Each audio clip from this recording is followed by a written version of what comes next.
The forest stood unnaturally still, as though every tree, every shadow, every drifting snowflake waited for the moment to collapse in on itself.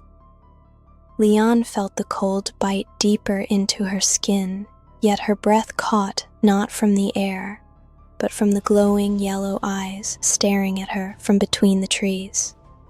They were higher than any animal she knew, silent, unblinking, watching with unsettling intelligence. Kael did not move.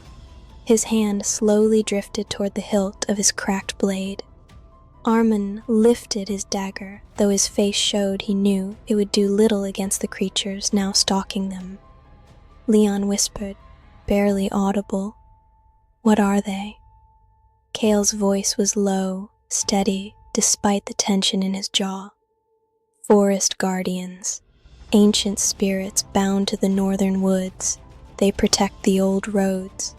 They hunt anything tied to the spark, or anything dangerous enough to disturb the balance." Armin frowned. "They were not this active when I passed through these woods years ago." Kael's gaze drifted to Lian. "The spark changes everything it touches. Even the land feels it." Lian's chest tightened. "I didn't choose this," Kael answered quietly. "I know." The eyes blinked. Snow shifted. A deep growl rumbled through the forest floor, low and resonant, like the earth itself warning them. "We cannot stay here," Armin murmured. "Back away slowly, no sudden movements." They began stepping backward, feet crunching softly in the snow. The creatures shadowed their movements, staying hidden behind tree trunks, but the growls grew louder, closer, more numerous. Lian could feel their presence circling, tightening the noose. Then one of the guardians emerged. A massive wolf-like shape stepped into the clearing, though calling it a wolf was almost an insult. It stood taller than a horse, its fur black as obsidian, rippling with blue veins of bioluminescent light. Its eyes shone gold, reflecting Lian's own blue glow faintly beneath her skin. Its breath fogged the air with each heavy exhale. Behind it, two more stepped into view, 3 guardians, all watching her. Kael whispered, "Don't run. If we run, they'll chase." Lian's heartbeat thundered. "If we stay, they'll kill us." Armin's grip tightened around his dagger, though he knew steel meant nothing to creatures like these. "We bargain. Guardians respect balance. They do not kill without purpose." Kael shot him a warning look. "Armin." But the first guardian stepped forward, and the snow cracked under its weight. Lian stumbled back, but the creature froze, eyes locked directly on her. She felt the spark flare beneath her skin, reacting involuntarily. A faint light flickered across her hands. The guardian growled sharply, a sound that vibrated through her bones. Kael hissed under his breath. "Lian, stop. Control it." "I'm trying," she whispered. The glow grew brighter. The guardians stepped closer. Armin placed himself halfway between Lian and the creatures, raising his free hand. "Spirits of the forest," he said softly, speaking words older than the city of Azular itself. "We do not wish to trespass. We seek only passage and shelter." The lead guardian's ears twitched. Its growl softened, though its stance remained tense. Kael leaned in. "They understand the old tongue?" Armin nodded slowly. "They understand intent." Lian swallowed hard. "What do they want from us?" Kael answered without taking his eyes off the creatures. "They want to judge you." "Judge me?" she whispered. "You carry the spark," Kael said. "The guardians must decide whether you are a threat or a bearer." Lian shook her head frantically. "I don't even know what I am." The lead guardian stepped closer, lowering its massive head until its golden eyes were level with hers. Lian felt its breath on her face, warm, heavy, ancient. The spark pulsed harder in her chest, reacting to the creature's presence. Her vision blurred. For a moment she saw flashes, images that weren't hers, a forest in sunlight, a throne of roots, a blue flame carried by a woman long before her, a battle that shattered the sky, a gate of darkness sealed by blood. Then the visions vanished. Lian staggered backward, gasping. What did it show me? Kael watched her with wide eyes. It showed you its memory. Guardians only share memory with those the forest accepts. Arman lowered his dagger. Does that mean she's safe? The guardian exhaled slowly, a sound that shook loose snow from nearby branches. Then it turned away. The other two guardians stepped back into the shadows, their glowing eyes fading into the depths of the forest. Within seconds, the clearing was empty again, silent, untouched. Lian collapsed into the snow, trembling. Kael knelt beside her. You're not hunted by the forest anymore. Arman nodded, but the order will not stop. Lian looked toward the dark woods stretching endlessly ahead. Then where do we go now? Kael pointed toward the distant mountains. Asterfall. Someone there can teach you to control the spark. Lian stared at the path ahead, cold, dark, uncertain. But this time she stood on her own. The forest grew thicker as they moved deeper into the northern woods. The trees twisted toward the sky in narrow spirals, their bark darkened by age and frost. Snow fell steadily, softening their footsteps, but Lian still felt exposed. Every gust of wind, every distant rustle, every shifting shadow felt like a warning. Even with the guardians gone, a primal tension hung in the air. Kael walked ahead despite his injury, leaning occasionally against a tree trunk. He refused Arman's offer to rest. We can't stop, he insisted.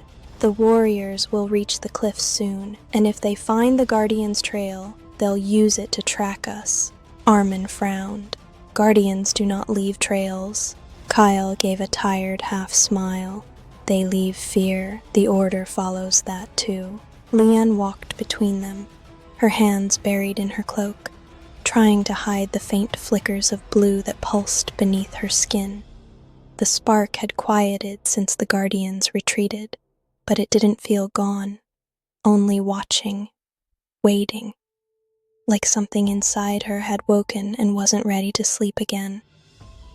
She finally broke the silence. Why did they show me their memories? Kael glanced back. Because they recognized you, even if you don't recognize yourself yet. That doesn't answer anything, she said. I'm not special. I'm not chosen. I was a scribe. I copied books, that's all. Arman slowed his steps. You were more than that, Lian. Even before the spark awakened. Lian shook her head. No, I was nothing. Kael stopped walking.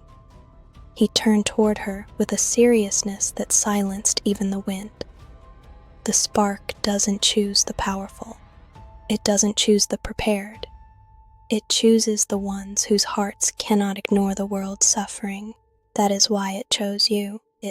Lian looked away, unable to meet his gaze. Or maybe it was just a mistake. A mistake wouldn't have survived the Guardians, Kael replied. Arman nodded. They saw your truth, even if you cannot see it yet. Before Lian could respond, a sharp crack echoed through the forest, like a branch snapping under enormous weight. They all froze instantly. Kael whispered, "That wasn't an animal." Lian's pulse raced. Another guardian? No, he said, something heavier. The forest went still again.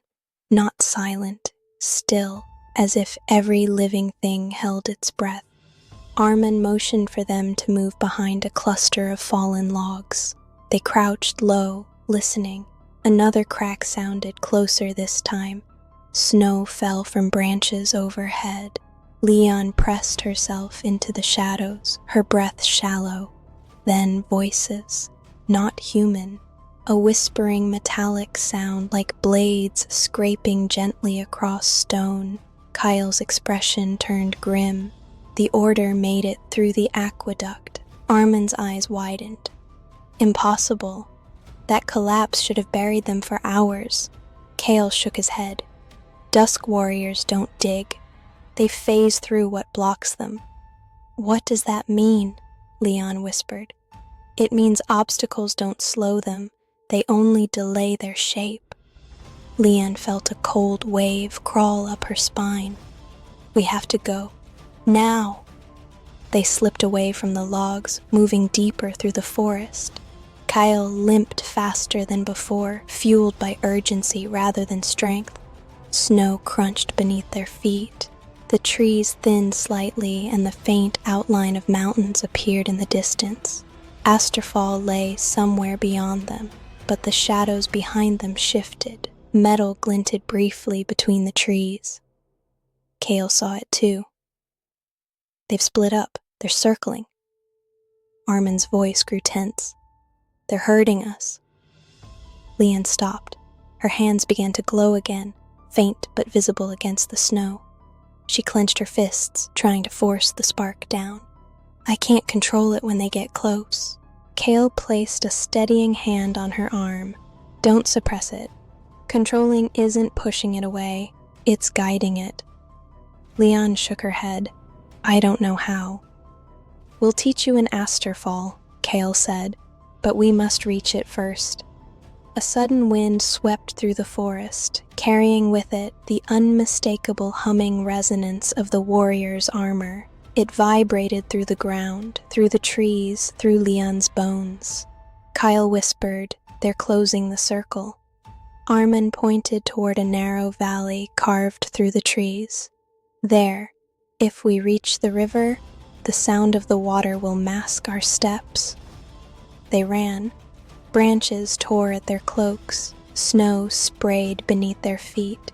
Lian glanced behind them and froze when she saw bluish light flickering between the trees. They were close. Kael stumbled. His leg finally betrayed him, and he collapsed to one knee. Lian rushed to his side, helping him up. Move, she whispered desperately. Please, Kael, move.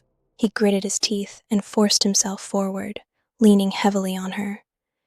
The humming grew louder, closer. The valley opened ahead, a narrow passage of stone leading toward the river. We're almost there, Armin said. But before they could reach the passage, a figure stepped into their path. A dusk warrior, blocking the way. Its blade pulsed with cold blue light. Lian gasped. Kael whispered hoarsely, Don't let the fear control you. The warrior raised its weapon, and the spark in Lian's chest surged awake, whether she wanted it or not. The dusk warrior blocked the valley path, its armor absorbing every glimmer of moonlight until it looked like a moving shadow carved into the forest. Its blade hummed with that cold, unnatural resonance, the sound that haunted Lian's dreams even before she understood why. Snow swirled around its feet as it stepped forward, unnaturally steady, as if guided by something beyond sight. Lian froze. Her legs wouldn't respond. The spark inside her surged at the presence of the warrior, hot, electric, uncontrolled. Her hands shook violently, glowing faintly through the layer of falling snow. Kael leaned against a tree, breath ragged. Lian, don't fall back. Not this time. I can't control it, she whispered. Yes, you can, Kael insisted, voice strained but unwavering. You controlled it when you saved Armin. You controlled it when the Guardians tested you. That wasn't control, she said, stepping backward. It was fear. Then use fear, Kael said. Use anything you must, but don't let it use you. The warrior tilted its helmet as if studying her. Then it moved, slow at first, a single step that shattered the snow beneath its boots. It raised its blade in both hands, energy crackling along its edge. Armin shouted, "Lian, left, move!" She dove aside just as the blade struck the ground where she had stood. The earth split open, sending frost and dirt flying like shards. Lian rolled across the snow, her cloak tearing on a jagged root. She gasped, the cold slicing her lungs. The warrior turned toward her again. Kael drew his broken blade and stepped forward. His leg shook under the weight, but he held his stance. "Come after me instead," he spat, raising his sword. "Leave her." The warrior didn't react, not to his words, nor to the blade he pointed at it. Its focus remained locked on Lian, as if she were the only living thing in the forest. Lian felt that pressure again, like someone pressing a hand over her heart from the inside. She pressed her palms into the snow, and the frost around her began to melt beneath the heat of the spark. Panic rose in her throat. "Stop," she whispered to herself. "Please, stop." But the spark did not obey. The warrior advanced again. Armin threw a stone to distract it, but the creature did not flinch. Instead, it stepped closer to Lian, its shadow falling across her. Kael shouted, "Lian, look at me!" She forced her gaze upward. Kael's eyes locked onto hers, fierce, unbroken. "Do not run from it," he said. "You cannot escape the spark. You have to meet it." Another pulse of energy rippled beneath her skin. Lian inhaled sharply. She felt the spark rising inside her like a wave about to break. Violent, bright, unstoppable. Armin grabbed her shoulder. "Lian, focus on your breath, not on the fear, on the breath." But the warrior closed the last meters between them, raising its blade high. Snow lifted off the ground in a swirl of wind. Lian screamed. The spark erupted. Light exploded outward from her palms. Not wild this time, but concentrated, sharp, a beam of blue that pierced the air like lightning. The warrior staggered backward, armor cracking along its chest plate. Blue veins spider-webbed across its surface as the energy struck deeper, pulsing like a heartbeat beneath the metal. The forest itself seemed to recoil at the blast. Trees bent under the force. Snow vaporized in an instant. Armin shielded his face from the wind. Kael dropped to one knee, overwhelmed by the pressure. The warrior resisted for a moment, then fell to the ground, armor flickering with dying light. Silence returned. Lian collapsed into the snow, trembling violently. The spark dimmed in her hands, fading into a faint glow before disappearing entirely. She stared at her fingers, breath hitching, unable to process what she had just done. Kael crawled toward her, grasping her arm. "You controlled it," he whispered. "Lian, you did it." "No," she said through tears. "It controlled me." Armin knelt beside them. "Control is not a moment. It is a path. You have taken your first step." Lian shook her head. "But I nearly killed all of you." "And yet," Armin said softly, "you didn't." Kael looked toward the fallen warrior. "We should move. Others will sense its death. The order will come faster now." Lian forced herself onto her feet, though her legs trembled with exhaustion. She stared into the forest ahead, dark, endless, full of unknown dangers. "Is Asterfall still far?" she asked. Kael nodded. "Far, but reachable, and someone there can teach you what we cannot." Lian swallowed hard. "Teach me to control the spark?" Kael held her gaze for a long moment.